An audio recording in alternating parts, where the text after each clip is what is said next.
to my children, I'm a nobody. But when they see me in this ring, they're gonna see something or see me do what I do. And to me, that Wow. was very troubling. Yeah. And perhaps, I think it's an insight into a much deeper level into what's going on in Mike's soul, what's going on in his heart, and how he might even view himself. But for to say that your children view you as nobody, that broke my heart to hear that, because I'm a man. I have children and grandchildren here now in my house. You might even hear them in the background.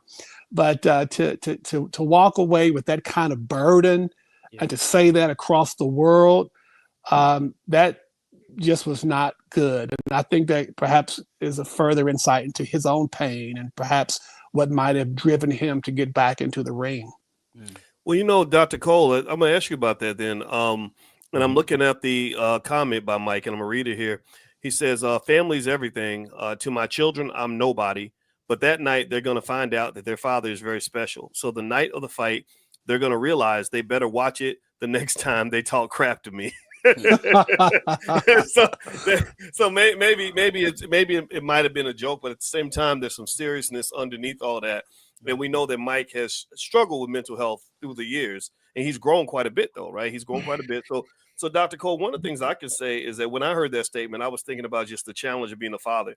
Being a father is interesting, right? On one hand, when you are giving time and attention to kids when they're young, it doesn't matter. You could really be a quote unquote nobody, but they'll see you as a superhero, right? I saw my dad as a superhero because I saw him every day.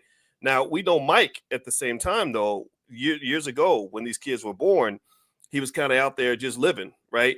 And we don't know. I'd be curious to know if he was engaged with them in a way that was meaningful, because sometimes we can go out and conquer the world, but our kids don't care about that. They don't care that you made $20 million. His son was interviewing him too, and his son was right there with him interviewing him pre-fight too. So he brought his family along with him. But yeah, no, But I want to ask about what I'm curious about is, what if 25 years ago he wasn't with his son?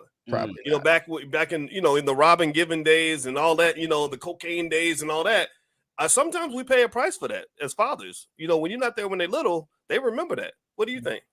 No, I agree. I mean, you know my story. My parents struggled with dope until I was like in middle school or whatnot, right? So there was some fracture there, even though they doing a lot better. So I definitely get it from that way. I'm not a father, so I want to make sure I yield it to the actual dads. But I know I'm the only one on the other side of that answer. So you give me some space later on in the conversation to let my thoughts breathe. I got you. But I sent you a personal picture of me and Mike Tyson together. I don't know him personally like that, but I've been in spaces with him. We've had conversations. I mean, I will just say he tends to do these things of sound mind. He is a businessman first, which is what he has told me to personally. You could tell they was kind of pulling their punches on each other. Like I said, I think he didn't just go in. Like there were times, listen, Jake Paul could have really, really, really hurt him. Like he didn't charge on him. His legs gave out after the second round. Like you saw that thing on that knee brace, right? Like his legs wasn't really even built to hold him. So, but I do think, if you listen to Mike goes real deep on every question you ask him. He's really reflective